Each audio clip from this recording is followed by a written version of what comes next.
Wengane zawuthi impela sibona laphana ke i-NIU njengoba isigasele laphana ke emzini ke ka-Minister of Police le esifundazweni ke KwaZulu Natal. Emva kokuba ke impela ke uMkhwanazi ke ekhiphe ke amafayili ke anzima nokwamafayili impela ke athinta ke abanye ke ozawabo ke abakhona phela iqenjini ke layo ke i-ANC bafowethu impela phana basikhuluma kakhulu ke ngicela banqale nginibingelele kuyona ke Mbuso City MTV City njengoba siqala ngene channel ake wenza kulungile uciphize usubscribe nayo notification bell khonza uthola zonke izindaba keshisayo nazo ke zitrendayo.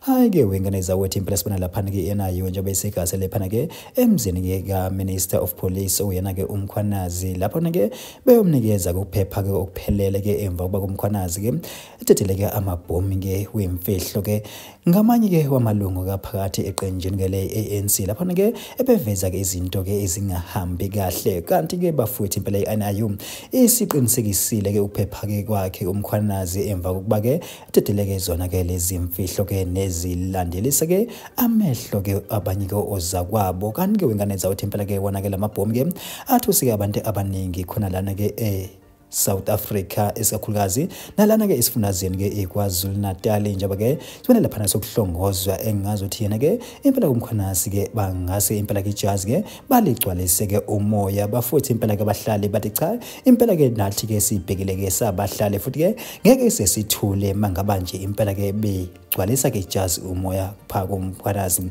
emva komsebenzi ke omhle omkhulu kangaka ke sibonele ke impela ke ewenza la isifundazweni ke eKwaZulu Natal. Impela ke bakhaleliye futhi abahlali bathi cha impela ke yabona ke uMkhwanazi thina ke simbhekele ke ezikhundleni ke futhi ezinkulu la eSouth Africa ngoba makaba kungaphatha yena cha impela izinto eziningi ke zingaqonda so anikwazi ukuthi ke ningakhipha yena ke ekubeni ke elwa ke nobuqhophololo nezinto ke ezithinta ke ubugebengu bafethu impela ke basho kanjalo ke abahlali bedine ke bethuthukuthele ngayo ke impela ke imibiko nezinsolo ke ziveza ukuthi ke impela yena uMkhwanazi ke impela bangasi ke bamsuse pha esikhundleni ngesakhe emva kuba ke ededela ke wona ke amafayili ke anzima ke nathinte ke abanye ke ozakwabo ke abakhona phana ke eqenjini bafethu impela basikhuluma kakhulu ke la kwiMbuso MTV sinjalo ke sinethulele yona ke le nkulumo ke kaNhlanhla Mkhwanazi nanike nizwele. You will recall, colleagues, that we had an incident at Sigisigi, a mass murder that happened there. And the Minister of Police had gone visiting the families and that crime scene. So after this communication, the Provincial Commissioner called the Chief of Staff,